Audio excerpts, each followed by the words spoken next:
لا الہ الا اللہ، اللہ کے سوا کوئی معبود نہیں، اللہ کے سوا کوئی دینے والا نہیں۔ عزت چاہے ملے گی اللہ کے دربار سے، زندگی ملے گی اللہ کے دربار، اولاد ملے گی اللہ کے دربار سے۔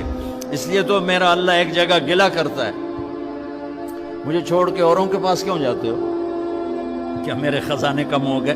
کس نے زمین آسمان بنائے؟ کس نے پانی کو برسایا؟ کون خوبصورت باغات پھل پھول غلے لایا؟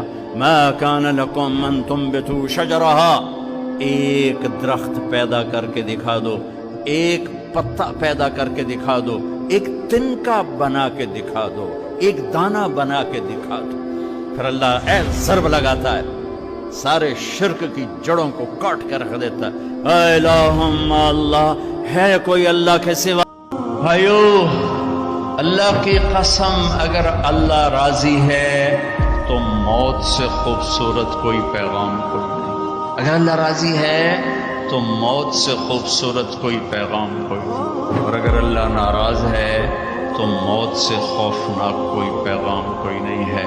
اور اللہ کو راضی کرنے کے لیے بادشاہ کو فقیر نہیں بننا پڑتا، فقیر کو بادشاہ نہیں بننا پڑتا، بس کی محمد سے وفات ہونے تو ہم تیرے ہیں، یہ جہاں چیز ہے کیا لوح و قلم تیرے ہیں۔